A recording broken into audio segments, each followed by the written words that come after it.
It is 11:34 a.m. Pacific Daylight Time. It is the second day of June 2025, and this is episode 1107 of Bitcoin, and I am late. I apologize. Things couldn't be helped, but we've got to roll with the show because there is all kinds of stuff going on, from $100 million liquidations to 300 Bitcoin donations to I don't know what Russia is in the news today. Chechnya is in the news today as well. We got Meta, we've got strategy, we've got money printing. It's all coming down, and we're going to start this one right now with what I think is some pretty big news. And a lot of people are freaking out. I am reserving all of my judgments on the following, but you're going to have to make your own decision as to whether or not you believe whatever side of the fence you want to believe about this Silk Road founder's 300 Bitcoin payday, unlikely being a self-donation. This is Stephen Cotty from Cointelegraph. If you are unfamiliar with what's going on, Ross Ulbricht, I think it was yesterday or late Saturday. I'm not certain, but it was definitely over this last weekend. Received 300 Bitcoin, which is roughly around $30 million.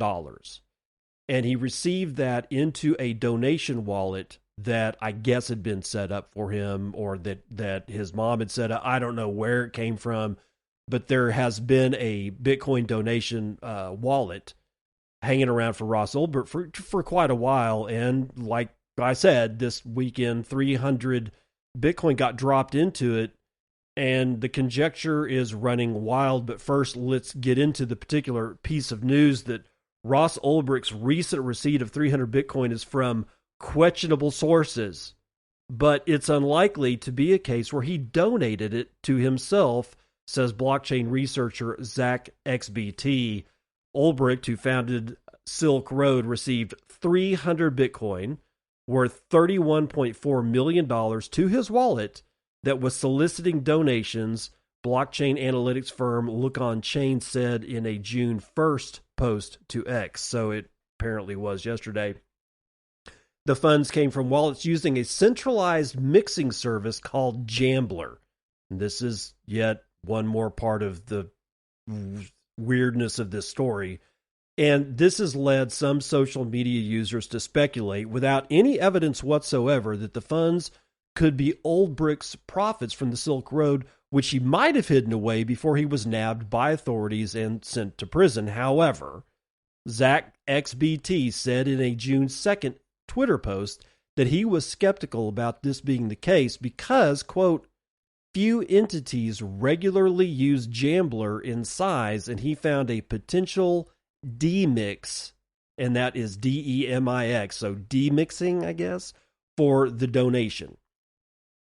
It is likely, or it likely doesn't appear to be a self-donation, as people were claiming, though it comes from a questionable source due to the, quote, flagged address, he said.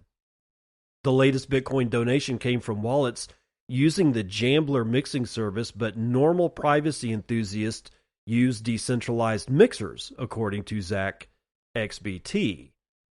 He also said one of the addresses involved has exchange activity dating back to late 2014, while another one of the wallets was active in 2019 and previously flagged in compliance tools. Quote, both were depositing in size to Jambler at similar times as the 300 BTC Ross donor received from Jambler. Both had dormant Bitcoin from November 2019 until the mixer deposits made from April to May of 2025, he said. He also added in response to a user's query that, quote, everyone was accusing Ross of a self-donation, so if anything, this proves it was a donation and not his secret stash because there was activity when he was away in prison, end quote. And then we talk a little bit about how he ran Silk Road and blah, blah, blah. But Coinbase director Connor Grogan said in January He found 430 Bitcoin worth over $45 million in wallets that he claimed were tied to Ross Ulbricht. Again, according to Grogan, the wallets have been inactive for over 13 years and were never seized by authorities. Blockchain analytics firm Arkham Intelligence backed up Grogan's assessment, tracing 14 Bitcoin addresses connected to Silk Road, with one of them holding over $9 million worth of Bitcoin. Ulbricht recently held an auction of personal belongings, which brought in more than $1.8 million worth of Bitcoin. The collection included personal effects from before his 2013 arrest, such as a sleeping bag, a backpack, a drum, and prison memorabilia like a lock and a notebook and clothing, and several paintings created by Ross Ulbricht while he was incarcerated. So the conjecture is that he's donated this 300 Bitcoin to himself. And by using the donation wallet, that somehow or another that was going to make everything okay. I honestly, here's what my gut feeling is.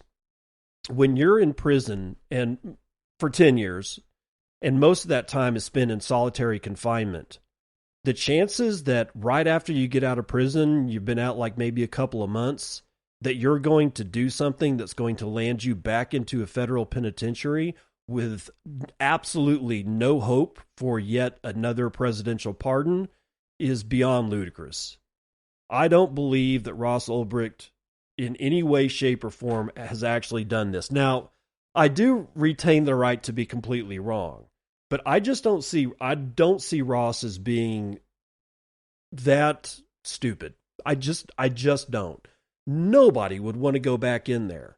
And if it is found out that he indeed unlocked one of those wallets from Silk Road and deposited 300 Bitcoin to himself, and he gets caught, he is probably going to go back to prison. There will not be a second presidential pardon, and he will spend probably the rest of his life in prison, which is one of the reasons why I don't believe for an absolute second that Ross Ulbricht sent this 300 Bitcoin to himself.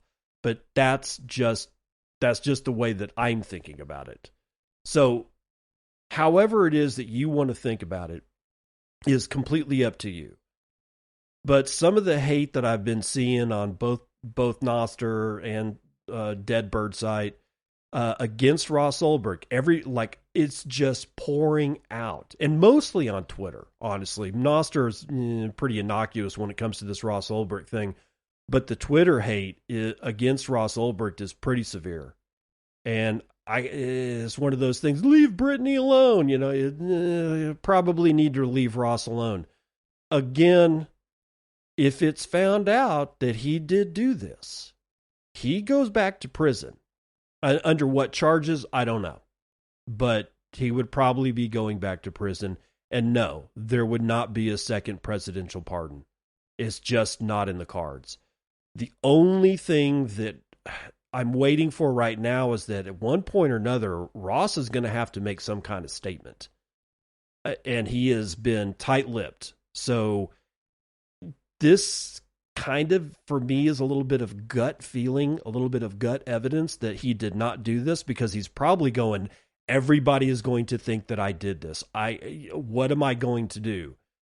I did notice that those coins, that 300, has left his donation address and has gone, it looks like it got split into like 109 Bitcoin went somewhere and then the rest went somewhere else. I'm not sure, because I'm not one of these guys that sits on Arkham Intelligence all day and really knows what the hell they're doing, but that's what it looks like. So I really hope that he comes out with a statement soon, because what I don't want to see, I just don't want to see Ross go back to prison. Okay, let's get on to this one. This is sort of an aside. This is just going to break us up a little bit for the show, for the first part of the show. $698 billion worth of homes in the United States are for sale, which is a new all-time high. Now, that came in from Nostr News Network. Well, just a few days ago, actually it was 2 days ago, I caught a hold of something from Redfin, which keeps track of, all kinds of housing metrics. but there was a graph that came out a couple of days ago that says that there are nearly 500 more home sellers on the market than there are home buyers, which is the highest differential that we've seen, or that Redfin has seen, since it started tracking this material back from 2013. So we've got 600 and almost $700 billion worth of homes. That's starting to approach $1 trillion. That's trillion with a T. All right, so let's just call it 700 billion on the market right now in the United States. We've got way more sellers, 500,000 more sellers than there are buyers. And I guess that represents $700 billion. So 500,000 sellers kind of represent $700 billion of assets. So this feels a lot like 2007.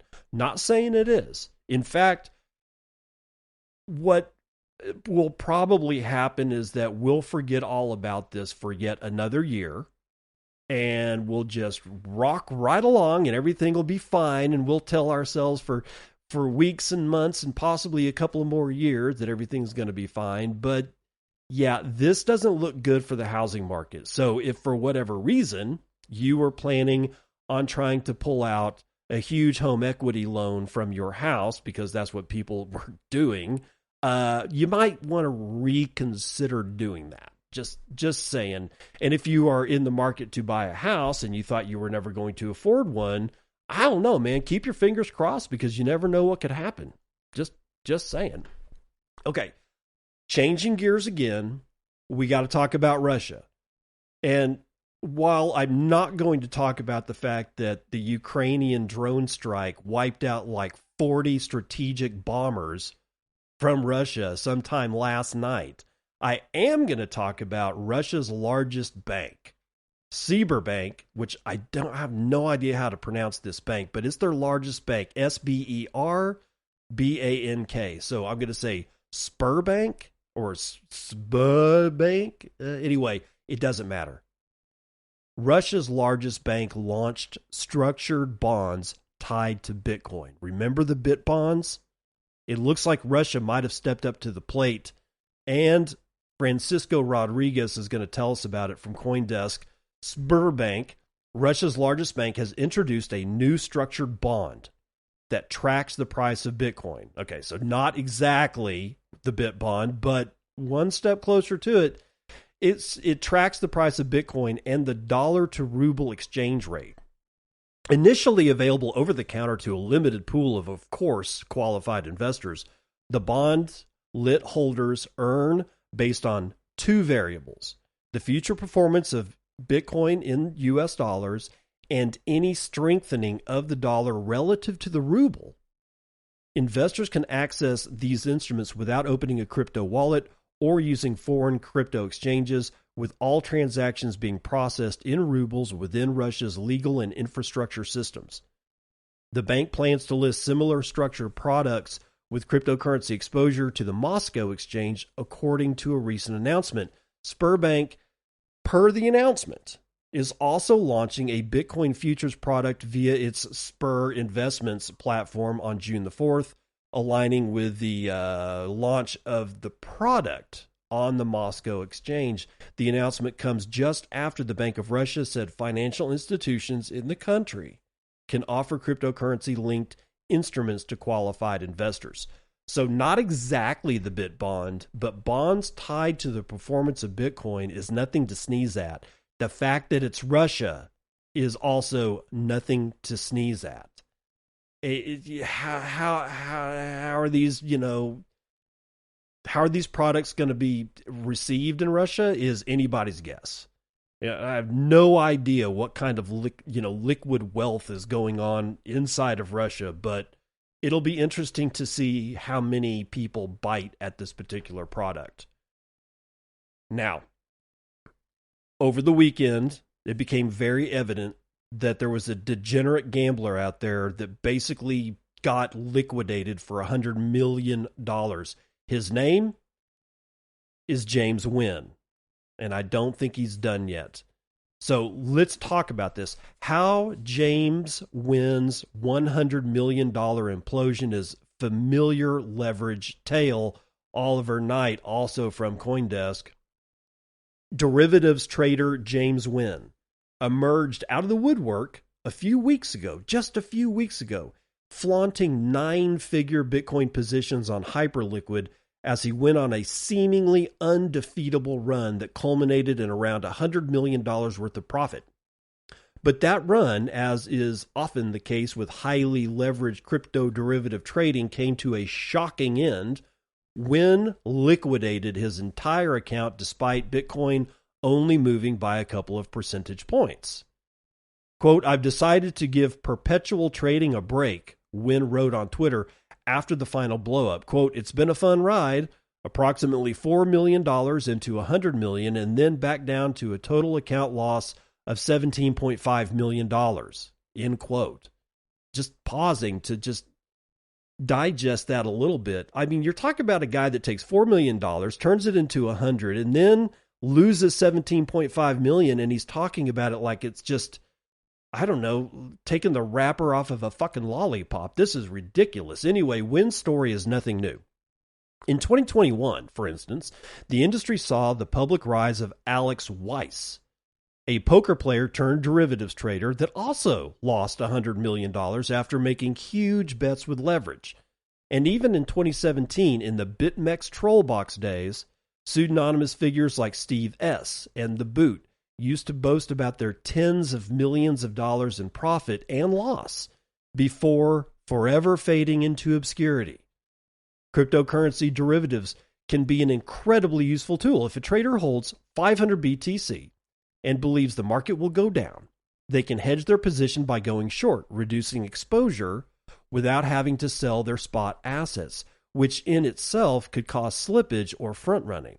An array of delta-neutral strategies can also be employed, like the classic basis trade that became popular amongst institutional traders on the Bitcoin CME futures market, which involves simultaneously going long and short to harvest the funding rate as a yield.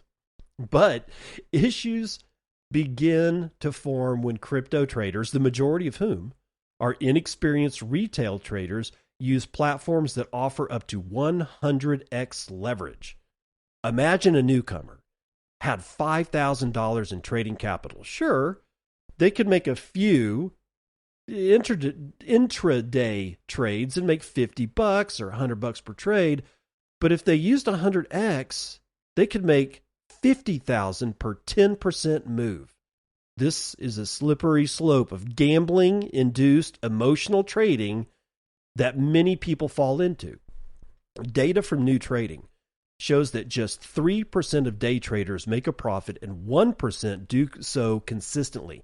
And the game becomes even tougher when, in this case, traders are opening positions worth hundreds of millions of dollars. James Wynn's downfall came in part due to his inability to deal with the emotional swings of trading, but also the sheer size of his positions. Wynn would also post about getting partially liquidated and then reopening the position at an even worse break-even point. This is indicative of a trader out of his depth through over-leverage, as Wynn used, in some cases, 40x leverage. His liquidation point left no margin for error. This meant that astute traders or trading firms could hunt his liquidation point and force him into an impulsive trade.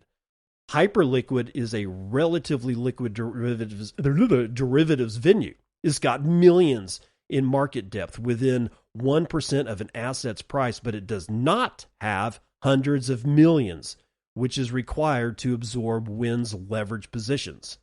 In reality, Wynn's trade thesis was based around the, God forbid, Bitcoin Las Vegas event. They're talking about Bitcoin 2025. And any potential announcements that could have been made that could have lifted Bitcoin above a new record high. If this came into fruition, Wynn would have had hundreds of millions in unrealized profit. But unfortunately, in his case, Bitcoin began to slump during the conference as speeches from Michael Saylor and Ross Ulbricht failed to spark any upside momentum. Oh, for God's sakes. The lack of volatility and Wynn's insatiable appetite to keep betting led to him getting chopped out of the market. His losses became so notable that one trader decided to counter-trade every position by going short at the same time Wynn went long. This trader made $17 million according to Look On Chain Analytics. As the sun finally set upon Wynn's derivatives journey, he announced that he was going back to the trenches to trade meme coins, of course. That's the end of the article. Let's go back up here for a sec. What do you say? Yes. As Wynn used in some cases 40x leverage, his liquidation point left absolutely no margin for error. This meant that astute traders or trading firms, entire firms, could hunt his liquidation point and force him into an impulsive trade. I've told you about this particular story, and I've got a reason for going back over this again. It will become quite evident here in a second. But I want to say something about this, because I was talking about this. You don't, and I'm not a trader, and I'm never going to trade this stuff. It's never going to happen. I just keep reading these stories over and over and over and over again. It's all a warning for everybody that's within the sound of my voice. Do not gamble on this crap. It is not worth it. It's not worth your sleep. It's not worth your developing anxiety over. It's just not worth becoming poor, right? And the whole fact of the matter is, what I was saying was that James Wynn is a guy who told the entire world his liquidation point, how much he was in for. He gave enough information that these quote unquote astute traders and entire firms could easily hunt him down and kill him. And that's exactly what happened, or at least that's what I think happened. I don't think that we are seeing actual organic price movement. I think this was a let's go kill James Wynn moment in the market. And if you think it's finished, you'd be wrong. Why do I say that? Because as of this morning, James Wynn has opened another $100 million Bitcoin long. And within seconds, market makers started to dump the price towards his liquidation of 104,580. And then this guy, this Gordon, altcoin Gordon, says, why are they so desperate to see him lose? I'm reading from his tweet. This is the guy one of the people that informed me, through Twitter, that this guy has gone 100 million long again. And from a couple of different other tweets that I've seen, this seems to be confirmed, right? So James Wynn apparently left the market yesterday and has seemingly decided to bet another 100 million. Why don't you just go buy a house and with a lake on it and just be happy? I don't understand that. But this is the degenerate gambling mindset. People get so addicted to gambling. You will say, or many people will say, there's no way you can get addicted to gambling because it's not a drug. It's not like cocaine. It's not like heroin. It's not a physical substance. Yes, it is. Through the act of gambling and winning and losing, chemistries are released in the brain that are the same kinds of chemistries that are released in the brain with a good hit of cocaine or a massive hit of heroin. That's where the addiction comes from. It's not what you shoot in your vein or snort up your nose or inhale if you smoke. It's the chemistry in your brain that reacts to this stuff that's coming into your body. And gambling is no different. Having like skydiving. Some people are addicted to the adrenaline rush of skydiving. It's the same shit. That's what gambling does to people. And now he is into yet another $100 million trade. But here's the fun part. This morning, after he went into this trade, and these, quote, shady market makers started dumping the price to his James Wynn's new liquidation point of 104,580. All of a sudden, James started asking for people to buy Bitcoin to help stop the corruption, because he was basically saying that people were out to get him. Well, if you telegraph your trade, yes, people are going to go out to get you, because they're going to want to make money on you because you were dumb enough to tell them what your position was. And they're doing it again. And now he's asking for not only for people to buy Bitcoin at spot to help support his trade, he's actually opened up a donation address for Bitcoin. And rubes have dumped $20,000 worth of Bitcoin into that donation address, which James Wynn was able, I think he actually put in a little bit more Bitcoin of his own, because he was able to bring his liquidation price down to 103,600 and something. I think it was 632. And then after these rubes donated money to this idiot, $20,000 worth of Bitcoin is what they've donated to this dude.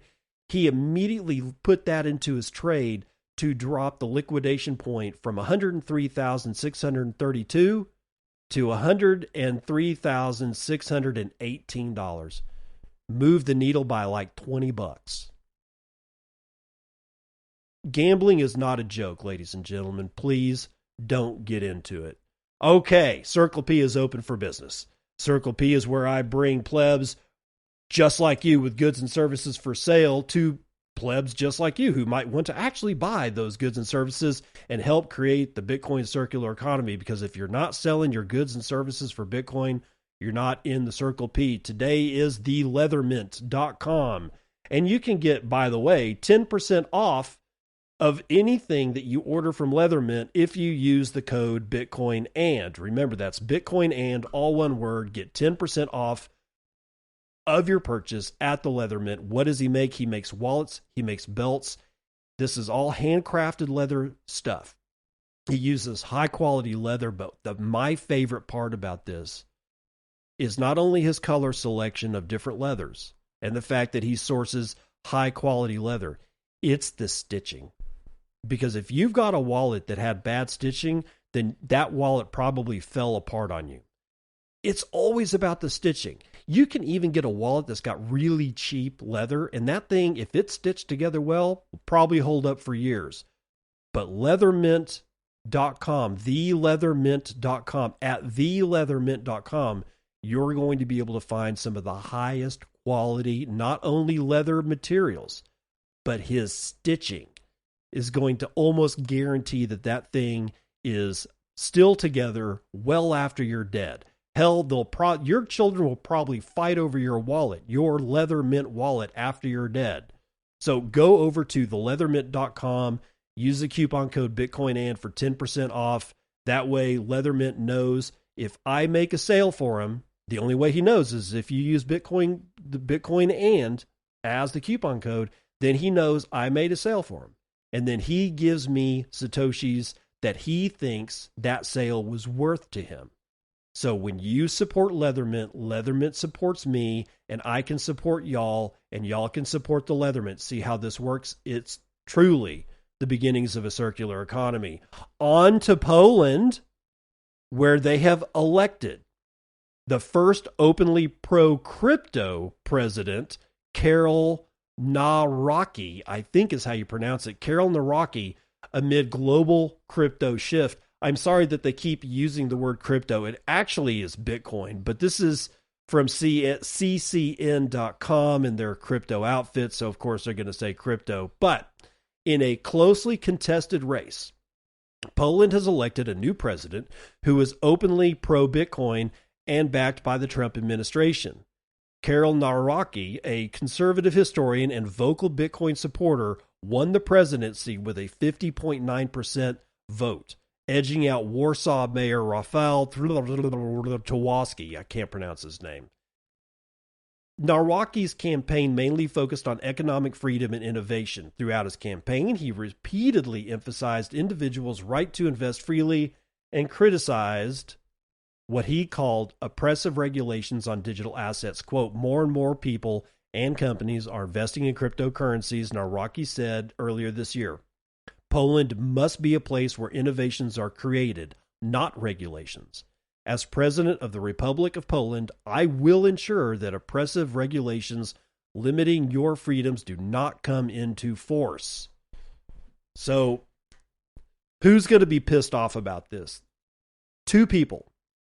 The European Union and the International Monetary Fund. But the European Union first, because this guy, he really is not the friend of the European Union.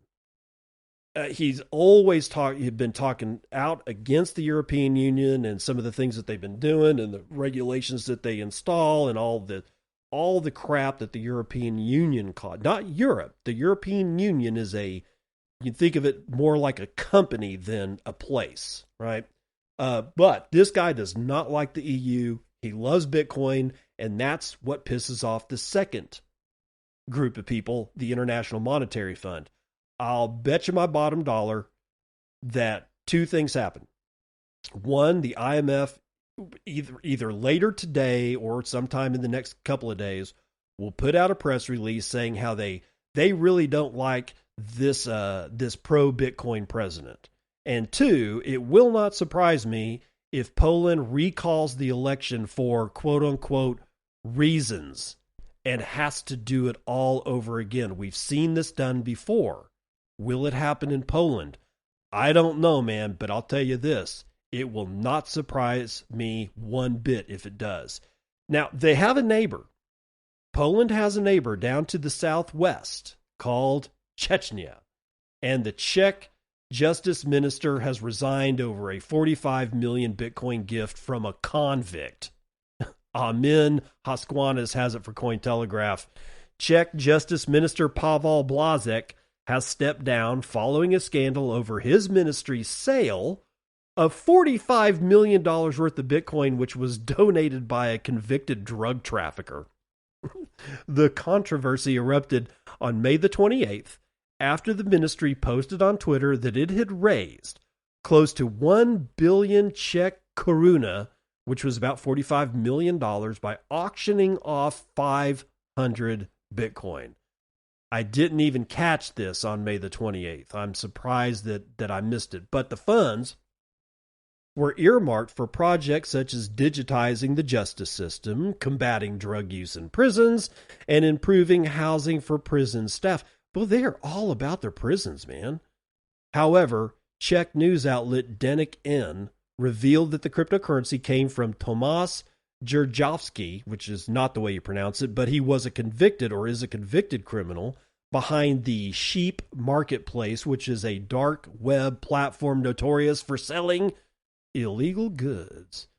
In March, Dzeržovsky's lawyer approached Blazek, offering 1/3 of the Bitcoin as a donation to the Justice Ministry. Blazek accepted without probing the cryptocurrency's origins. Quote, I have no way to investigate the matter. I wasn't interested so many years after the case, he said at a Thursday press conference, suggesting that the donation reflected Dzeržovsky's desire to, quote, repent. However, public outcry grew over the transaction's lack of due diligence. Opposition leaders labeled it a scandal, and police have now launched an investigation into the Bitcoin's origins. Dzeržovsky was sentenced in 2017 for embezzlement, drug trafficking, and weapons violations. Since being released from prison in 2021, he has been seeking to reclaim 1,500 Bitcoin seized at the time of his arrest. And during his trial, Czech authorities suspected that the funds were linked to Nucleus, another dark web marketplace that was shuttered just after Dzeržovsky's arrest. Despite this, he maintained that Bitcoin was acquired legally, which allowed him to retain it after serving his sentence. This is almost like a really bad translation. It doesn't matter. You got the Ministry of Justice accepting a bad donation, which means that this Ministry of Justice guy probably got something else under the table just for himself. But I hope he can keep a hold of it because he doesn't have a job anymore. Blazek has resigned.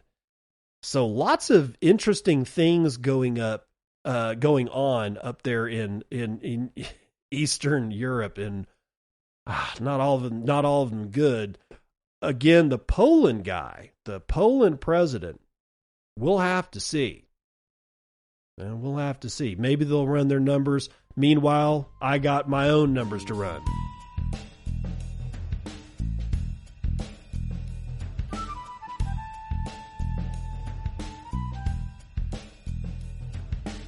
Futures and commodities. West Texas Intermediate oil is spiking today, 3 1/3 points to the upside to 62.84. Brent North Sea is likewise up 3.5 to 64.94. Natural gas is swinging for the fences, ladies and gentlemen, 7 1/3 points to the upside, $3.69 per 1,000 cubic feet. Meanwhile, gasoline is up 2 1/4 to $2.06 a gallon. Gold having a rock solid day, 2 3/4 point to the upside, 33.78 even.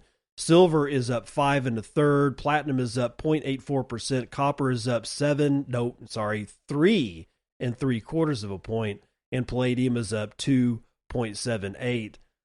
Biggest winner in ag today is going to be cotton, 1.7% to the upside. Biggest loser is chocolate, 3 points to the downside. Meanwhile, live cattle is up 0.73%. Lean hogs down 1/10, and feeder cattle are up almost a full point. The Dow is crab walking sideways, up slightly. I mean, like 0.07%. S&P is up almost 1/2. NASDAQ is up over 1/2, and the S&P Mini is down 1/4 point.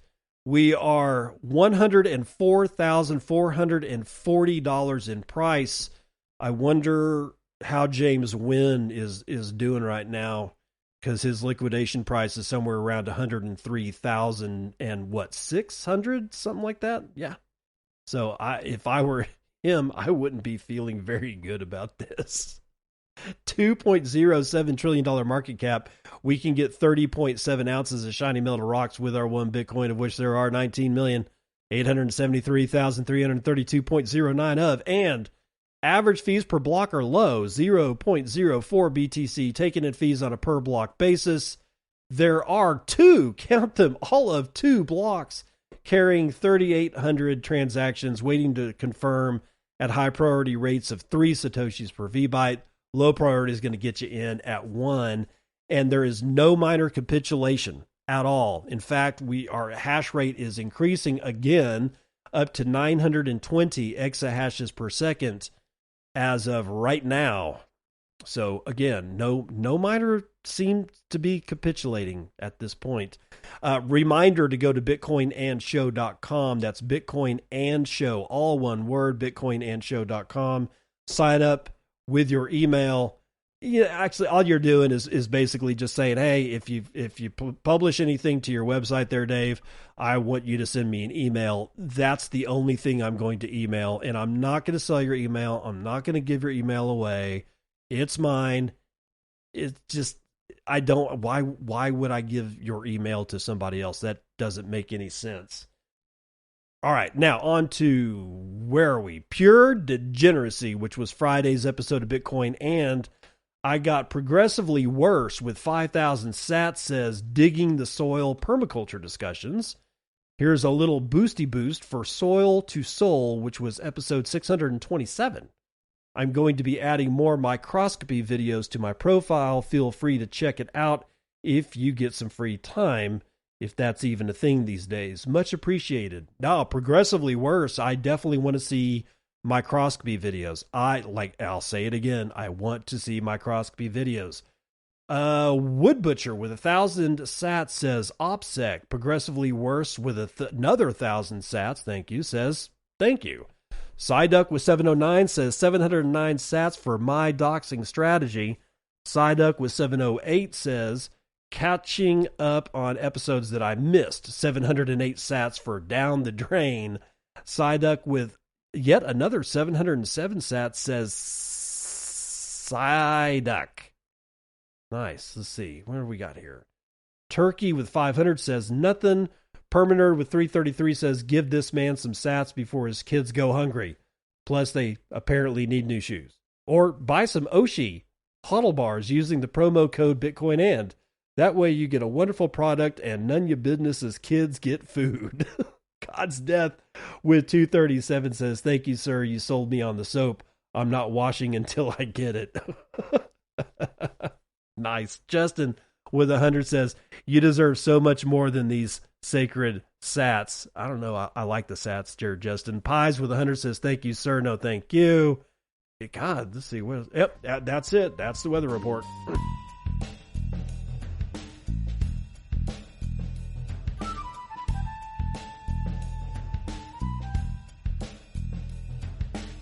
Welcome to part 2 of the news that you can use. Money printing will lift Bitcoin to $250,000 this year, according to Arthur Hayes. This is not me telling you to go out and buy Bitcoin because we're going to see ultra high prices. I hate the high prices talk, but I do like it when Arthur Hayes writes stuff and decrypts. Andre Bagansky is going to talk about something more than just this high price. It's just, it's also tiresome sometimes, but Bitcoin's price will more than double within the next 6 months, swelling to $250,000, according to Bitcoin billionaire and BitMEX co-founder Arthur Hayes, as U.S. President Donald Trump moves away from the market-rattling impacts of tariffs towards other fiscal policies. Quote, midterm elections are coming up in the United States, Arthur Hayes told Decrypt. While the Trump administration went hard on tariffs and was taking this market pain for the last 3 months, the narrative has to shift. Instead of pursuing trade policies that could weigh on economic growth and potentially hurt Americans' ability to afford everyday goods, Hayes argued that the president will have to show that he bought goodies for the population to help Republicans at the ballot box come 2026. Quote, they're going to accelerate the money printing. This is why I'm reading you this. They're going to accelerate the money printing, Hayes said, referring to the Federal Reserve. Among policies that United States Treasury Secretary Scott Bessent has teased as fiscal stimulus, Hayes highlighted potential changes to Fannie Mae and Freddie Mac, government-backed mortgage giants that have been under government oversight since the 2008 financial crisis. If the government-sponsored enterprises are allowed to go public and raise capital again, that would inject cheap liquidity into the housing market, Hayes said, allowing them to lever up their balance sheet, and that would also make mortgages more affordable, he said. Among knock-on effects, increased housing activity could theoretically spur economic growth and support on, or rather risk-on assets. And on top of that, discussions surrounding a so-called supplemental leverage ratio, or SLR, exemption for U.S. Treasuries are bullish, Hayes said. In essence, the White House wants to ease leverage ratios for banks when it comes to their exposure to U.S. debt. Quote, that allows the U.S. banking system to apply infinite leverage. Did you catch that? Infinite leverage to buy Treasury bonds. And that's obviously very positive for global capital markets, he added. And finally, Hayes sees the government shifting from tariffs to capital controls to support American manufacturing in a more politically palatable way. Instead of taxing imports, the U.S. could tax foreign government holdings of bonds, equities, and land that stems from trading long-running trade imbalances. Oh, for God's sakes, this is a terrible sentence. How that could drive governments towards gold and Bitcoin is a central theme of his latest essay, which also predicts that Bitcoin will hit $1 million before 2028. Yeah. Billionaire investor Tim Draper made similar calls this month, highlighting regulatory tailwinds for the asset under the Trump administration. With Congress weighing legislative initiatives that could potentially establish rules for stablecoins and create regulatory taxonomy for many coins, Hayes also told Decrypt that, God forbid, Ethereum will make its own comeback this year, rising as high as some number that I don't care to actually tell anybody about, because that's a load of horseshit, and Arthur Hayes should know better. He should know better than to shill shitcoins. I don't know why he's doing that, but it is what it is. The real meat and potatoes here is this entire narrative that Trump is shifting away from tariffs. Maybe, but, you know, this weekend he put a 50%, raised the 25% tariff on steel to 50%. So I don't think he's done with tariffs. Because if he was done with tariffs, he wouldn't be doing stuff with tariffs. Yet Trump is still doing stuff with tariffs. So I'm not sure he's completely out of that game yet. But the capital controls on land and equities and other marketable securities of foreign nationals. Now that one's important. Because if that really is Trump signaling to foreign investors that we don't want your money, they are going to go get something else. And honestly, outside of the United States stock market, there's not a whole lot of shit to bet on. People are still really wary of China. We're not sure what the hell's going on there. And it's not like they're going to flock to Brazil or Iran or Australia, right? So what else is there left? Gold and Bitcoin. That's pretty much it. I just saying. Okay, couple of short notes here. Strategy has bought $75 million worth of Bitcoin. So Michael Saylor made his tweet Sunday evening like he normally does, which always suggests that Monday morning he's going to say that he bought actual Bitcoin. And he did. He bought 705 Bitcoin at 106,495 each.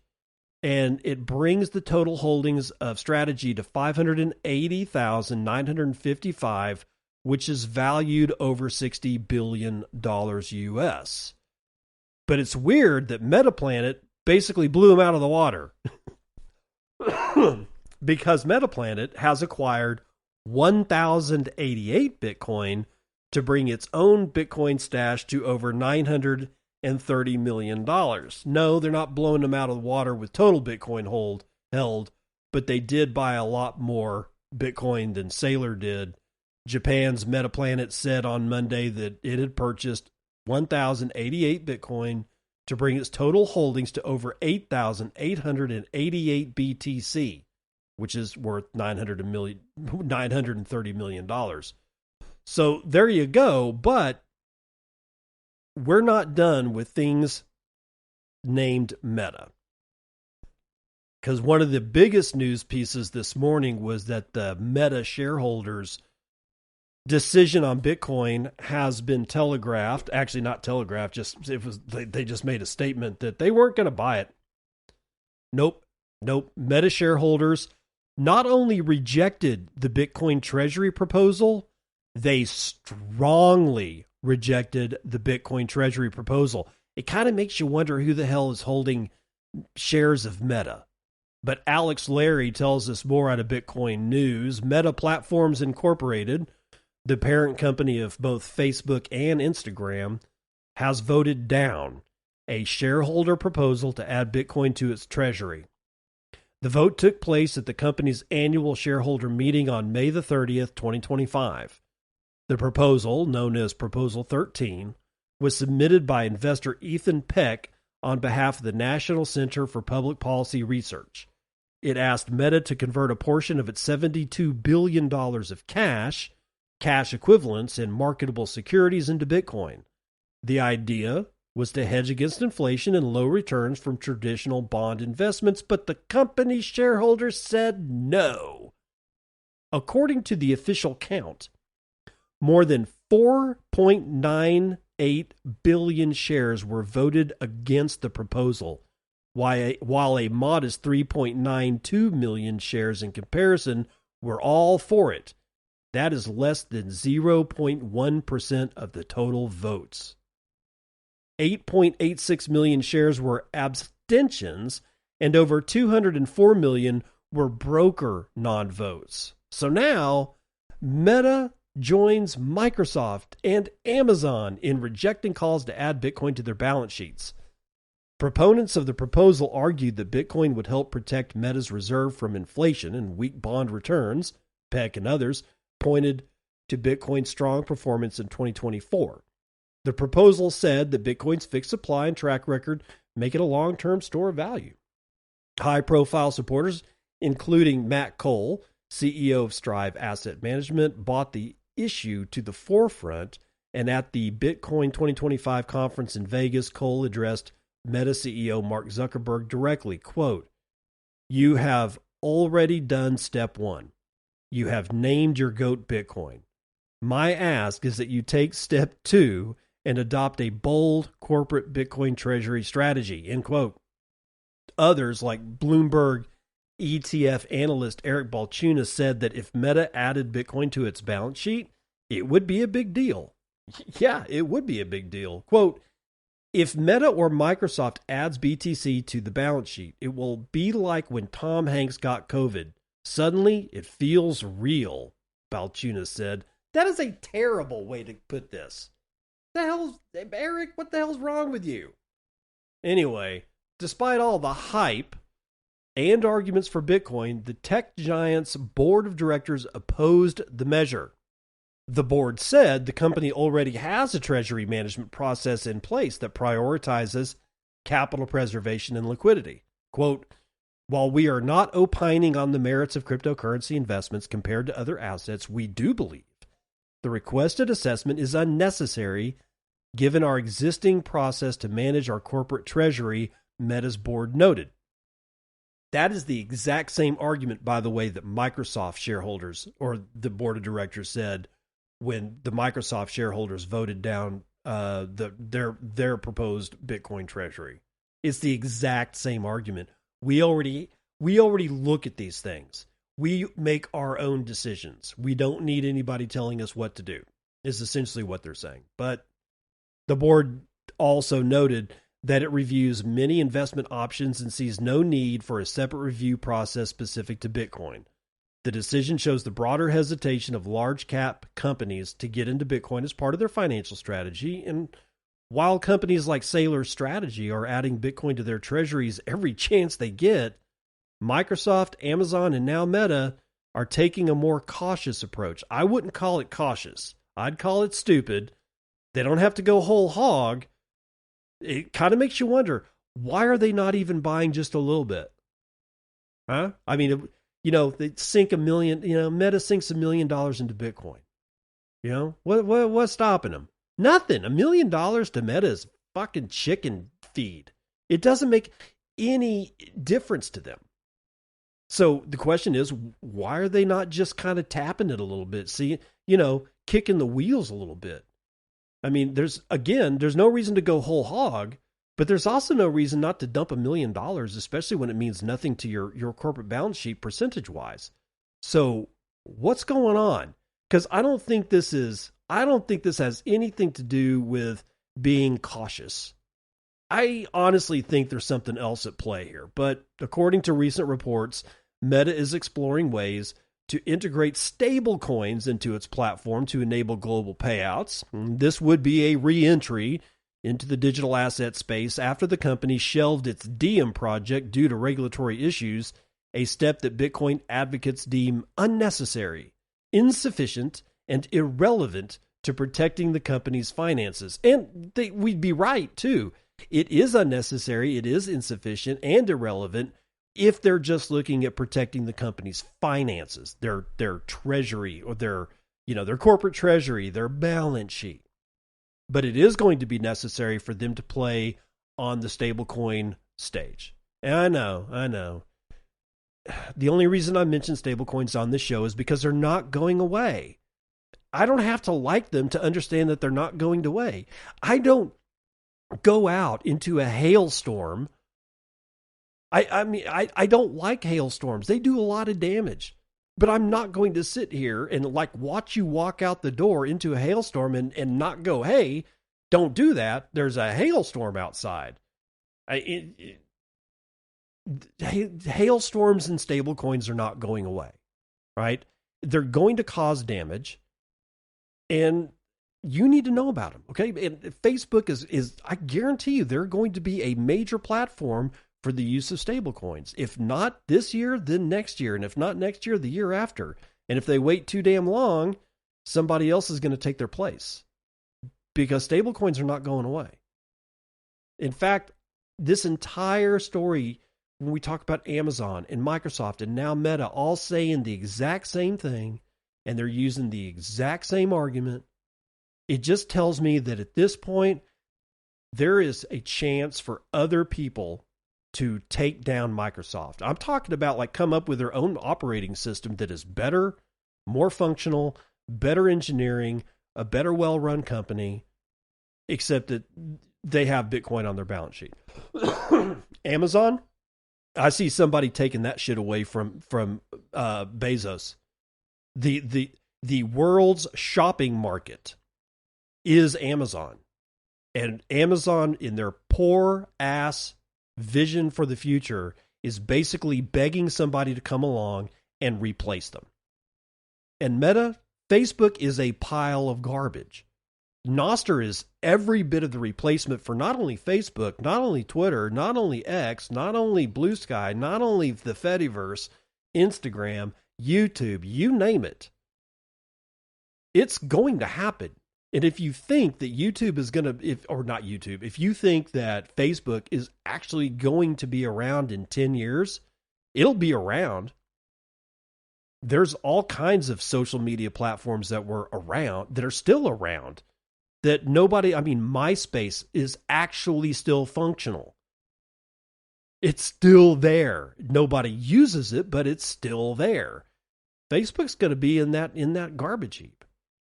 This is the time for the people that say that they would never be able to build something like Microsoft. Not only are you wrong, this is exactly the time that you get to flip that over. Just saying. All right. Australia.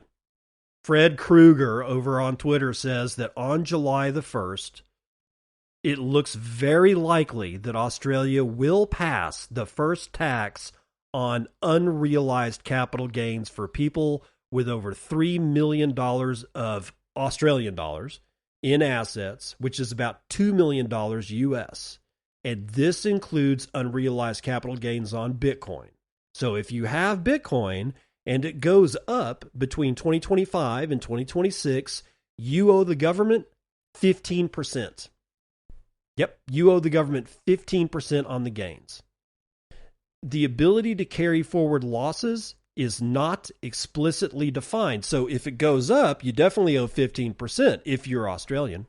If it goes down, there may not be a way for you to carry forward those losses like you can on losses and investments in the United States. If you own shares in something like MicroStrategy, well, no, not my strategy, MSTR, yeah, you're going to get hit with that shit as well. You're going to get hit with 15% unrealized capital gains. It means unrealized. It means you don't even have to cash it in and realize gains in dollar format. Whether your own fiat bullshit currency or somebody else's fiat bullshit currency. No. You can just like have a Bitcoin. You bought $100,004 Bitcoin January 1, 2025, 2025. And if you see any gains this year in that Bitcoin, you don't even have to sell it. You'll have to declare it to the Australian tax authorities, and you'll have to give them 15% of the value of the gain. Not on whatever the whole thing is, just how much you gained. You'll say, I bought it for like 100,000. It went to like, let's say it goes to 200,000. You will owe $15,000 because you'll owe 15% on $100,000 gain. You won't have to pay 15% on $200,000.